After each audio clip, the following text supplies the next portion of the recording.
Olá, meus amigos, boa tarde. Meu nome é Túlio. Estou mais uma vez aqui trazendo um pequeno vídeo para vocês, para a nossa reflexão. E o tema escolhido da tarde de hoje é: a fé sem obras é morta em si mesma. Nós vamos falar desse assunto, né? Para mexer um pouquinho com o nosso coração, com o nosso raciocínio, com os nossos sentimentos aí, para entender essa questão que muitas vezes é pouco entendida entre mesmo no meio espírita, entre os cristãos, né? Então vamos lá, vamos falar sobre o tema aqui, tá bom? Então, como eu disse aqui, o tema é esse: a fé sem obras é morta em si mesmo. E para dar como subsídio inicial para a nossa discussão, nós trazemos aqui então um capítulo do Evangelho de Tiago, né? Capítulo 2, versículo 14 a 26, que está lá no Novo Testamento, e que o título é exatamente esse: a fé sem obras é morta. Então o que fala o Tiago lá atrás, nesse capítulo do livro dele lá? Ele fala assim: meus irmãos, que interessa se alguém disser que tem fé em Deus e não fizer prova disso através de obras? Esse tipo de fé não salva ninguém. Se um irmão ou irmã sofrer por falta de vestuário ou passar fome e lhe disserem: procura viver pacificamente, vai se aquecendo aí e comendo como puderes, e não lhe derem aquilo de que precisa para viver, uma tal resposta fará algum bem? Assim também é a fé, se não se traduzir em obras, é morta em si mesmo. Então, o que o Tiago já lá, 2000 anos atrás, estava nos lembrando, né?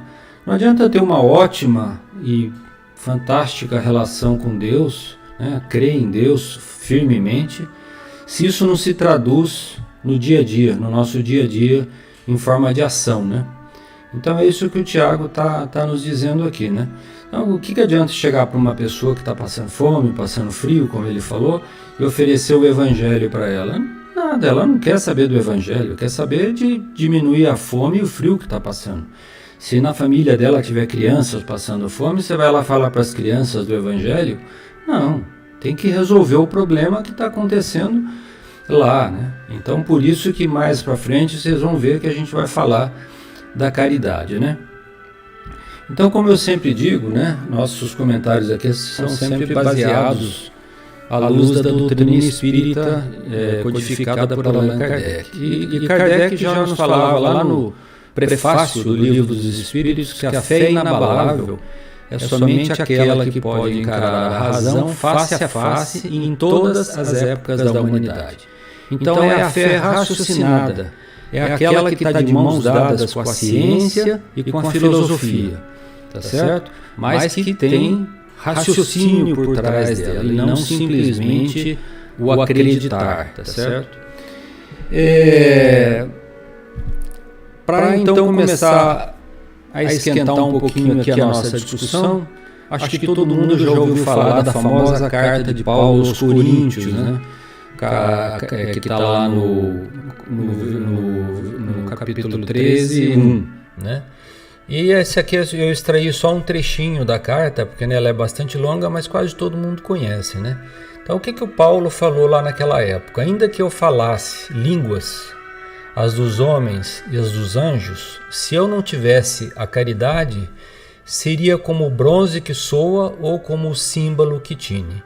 Então o Paulo já alertava para isso, né, que se nós não tivéssemos caridade, nada adiantaria, né? Ele nessa carta, ele vai nos falar sobre vários aspectos da fé, da esperança e da caridade, e ele nos diz claramente que a primeira delas é a caridade, né? E para nos ajudar então a entender esse aspecto, né, eu busquei lá no livro Ceifa de Luz uma mensagem do Emmanuel chamada Compreensão, que analisa justamente essa carta de Paulo aos Coríntios, né? Então o Emmanuel começa dizendo o seguinte, parafraseando o apóstolo Paulo: ser-nos-á lícito afirmar ante as lutas renovadoras do dia a dia. Então ele comenta, né, ponto a ponto a carta de Paulo, né, aos Coríntios, né? Se falo nos variados idiomas do mundo e até mesmo na linguagem do plano espiritual, a fim de comunicar-me com os irmãos da terra e não tiver compreensão dos meus semelhantes, serei qual gongo que soa vazio e qual martelo que bate inutilmente. Se cobrir-me de dons espirituais e adquirir a fé a ponto de transplantar montanhas e não tiver compreensão ou caridade, né, das necessidades do próximo, nada sou. E se vier a distribuir todos os meus bens que possua a benefício dos companheiros em dificuldades maiores que as nossas, ou entregar-me à fogueira em louvor de minhas próprias convicções e não demonstrar compreensão em auxílio dos que me cercam, isso de nada me aproveitaria. Então, e ele continua dizendo, esse texto que está aí, coloquei para vocês, para a gente recordar, né? Que a compreensão, ou a caridade, é tolerante, ela é prestimosa, não sente inveja, não se precipita e não se ensoberbece em coisa alguma, não se desvairia em ambição, não se apaixona pelos interesses próprios, não se irrita, nem suspeita o mal. Tudo suporta, crê no bem, espera o melhor e sofre sem reclamar. Não se regozija com a injustiça e sim procura ser útil em espírito e verdade. Então, né, gente, está aí a mensagem do Emmanuel, né, que termina dizendo assim, e é de forma muito contundente para nós: de todas as virtudes, e olha bem, aqui ele vai ser muito específico, de todas as virtudes permanecem por maiores a fé, a esperança e a caridade. E a caridade, evidentemente, é a maior de todas. Entretanto, urge observar que se fora da caridade não há salvação, sem compreensão, a caridade falha sempre em seus propósitos, sem completar-se para ninguém. Ou seja, sem compreendermos a necessidade do nosso irmão mais próximo, né? Sem amarmos o nosso próximo, como Jesus já nos ensinou, né? A caridade vai falhar, porque ela possivelmente vai se ensoberber, vai se colocar de forma egoística, né? Então nós temos que ter a caridade pura, né? Aquela que realmente entende a necessidade do nosso irmão e procura atendê-lo, né? Ajudar então ao nosso semelhante é uma regra básica e isso se chama caridade, né? Então nós vamos buscar lá no Evangelho segundo o Espiritismo, né, um capítulo do Evangelho segundo o Espiritismo, chama-se Fora da Caridade Não Há Salvação, uma mensagem do próprio Paulo, em 1860, em Paris, que vem nos falar sobre esse assunto. Então o Paulo, ele traz assim já, estamos falando agora do século XIX, né, lá no Evangelho segundo o Espiritismo, ele fala: meus filhos, na máxima, fora da caridade não há salvação, estão contidos os destinos dos homens sobre a terra e no céu. Sobre a terra, porque à sombra deste estandarte eles viverão em paz, e no céu, porque aqueles que a tiverem praticado encontrarão graça diante do Senhor.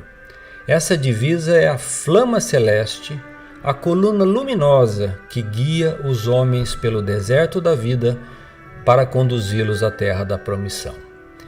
Então, Paulo continua nessa mensagem que nós vamos utilizar como texto básico e final para esses nossos pequenos comentários aqui, dizendo: ela brilha no céu, a caridade, né, como auréola santa na fronte dos eleitos, e na terra está gravada no coração daqueles a quem Jesus dirá: passai à direita, benditos do meu Pai.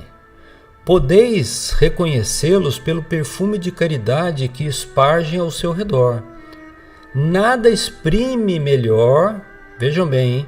Nada exprime melhor o pensamento de Jesus, nada melhor resume os deveres do homem do que esta máxima de ordem divina.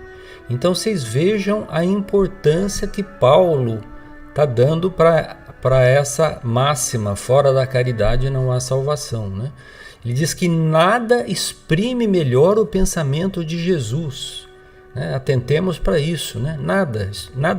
Nada melhor do que ela para resumir os deveres dos homens, né? Que vai nortear, servir de guia e de bússola para as nossas ações do dia a dia, né? E ele continua: o Espiritismo não podia provar melhor a sua origem do que oferecendo-a por regra, porque ela é o reflexo do mais puro cristianismo. Com essa orientação, o homem jamais se transviará. Aplicai-vos, portanto, meus amigos, a compreender-lhe o sentido profundo e as consequências de sua aplicação, e a procurar por vós mesmos todas as maneiras de aplicá-la. Então, olha só, o Paulo, né, aqui, né, Paulo de Tarso, escrevendo aqui, através aqui da psicografia de um médium em Bordeaux, em Paris, em 1860, vem falar que ela é a nossa orientadora, né? Através dela nós nunca vamos nos perder no caminho, né? Então, que nós usemos, apliquemos-as no sentido mais profundo e procuremos compreender, né, as consequências positivas, é óbvio, né, sobre a nossa própria vida, de forma que nós possamos viver melhor, né, seguindo claramente os preceitos do Cristo, né. O Paulo continua, né, submetei-o, que é o que eu falava agora há pouco, né, submetei todas as vossas ações ao controle da caridade, e a vossa consciência vos responderá. Não somente ela evitará que façais o mal, mas ainda vos levará a fazer o bem. Porque não basta uma virtude negativa, é necessária a ação da vontade. Mas para não fazer o mal, basta frequentemente a inércia e a negligência. Ou seja, se nós não fizermos nada, ficarmos parados, seremos simplesmente os omissos, né? É isso que o Paulo está nos dizendo aqui, né? Já para praticar o bem, exige a força de vontade. Nossa determinação na prática do bem é necessária uma força de vontade, a força do nosso pensamento, a força do nosso interesse, né? Fazer aquilo com determinação. Então não é simplesmente ficar parado e deixar o tempo passar, né? Exige de nós esforço e reforma íntima, né? Mas o Paulo continua: meus amigos, agradecei a Deus que vos permitiu gozar a luz do Espiritismo. Não porque somente os que a possuem possam salvar-se, mas porque, ajudando-vos a melhor compreender os ensinamentos do Cristo, ela vos tornará melhores cristãos, né? E ele continua: fazei, pois, que ao vos vendo se possa dizer que o verdadeiro espírita e o verdadeiro cristão são uma e a mesma coisa, porque todos os que praticam a caridade são discípulos de Jesus, qualquer que seja o culto a que pertençam, né? Então, gente, essa máxima, fora da caridade não há salvação, é a flâmula basilar da doutrina espírita, né? Se nós observarmos que um apóstolo como Paulo dedicou-se a escrever para nós, né, em 1860, a importância dela para a nossa vida como cristãos, independente se somos católicos, evangélicos, não importa o nosso culto religioso, mas que somos cristãos, a caridade é a nossa bússola, o nosso norte, que vai fazer com que a gente nunca se perca nesse emaranhado de dificuldades do mundo atual. E o mundo atual, gente, está muito difícil. Nós estamos vendo isso no dia a dia, né? As pessoas muitas vezes irritadiças, sem paciência, né? Passando por uma série de problemas aí que foram originados tanto pela pandemia quanto pelo ritmo, né, da vida atual. A gente tem que procurar parar e pensar um pouquinho. Então, né, gente, nós temos aí nosso guia e modelo, que é Jesus, e que nos trouxe então os ensinamentos para que nós possamos cada dia mais nos melhorarmos e nos melhorando, melhorar também a vida daqueles que estão ao nosso lado, né? É importante que quando façamos a caridade, né, independente daquilo que estejamos fazendo, que a gente deposite amor no nosso gesto, né? Não é tão importante o volume de coisas, ou de dinheiro, ou de alimento, ou de vestimenta, né, que a gente está doando, né? O importante é a quantidade de amor que nós depositamos naquele ato, né? Se for uma coisa muito singela, mas que tiver com muito amor dentro dessa doação, e será uma doação de amor, terá muito mais valor do que a gente doar milhões de reais para qualquer coisa, né? Quer dizer, o que o Cristo está pedindo, está esperando de nós, é que a gente possa efetivamente sentir o nosso semelhante e fazer por ele aquilo que a gente gostaria que fizesse por nós, né? Tem um exemplo que a gente não pode deixar de dar, que é o exemplo do nosso Chico Xavier, né? Que passou a vida inteira se doando a tantas pessoas, né? E muitas vezes ele às vezes nem dava nada, mas dava um simples abraço, um sorriso, ouvia as pessoas, tinha empatia para, se aparecia uma mãe que havia perdido um filho, chorando, abraçar ela e chorar junto. Então a gente tem que ter essa caridade mais no sentido máximo, né? No sentido supremo, né? No sentido do amor ao próximo, né? Não uma coisa mecânica feita simplesmente para se ver livre daquele problema, né? Então eu acho que esse é um aspecto fundamental que a gente não poderia deixar de falar aqui, e que no fundo é o que nos moveu para fazer esse rápido vídeo aqui, tá bom? E vamos em frente então. Então, é isso, né, gente? Fica aí esse nosso comentário, essa nossa rápida reflexão para todos nós, para todos vocês. Que Jesus nos abençoe. Um beijo no coração de todos. Fiquem com Deus.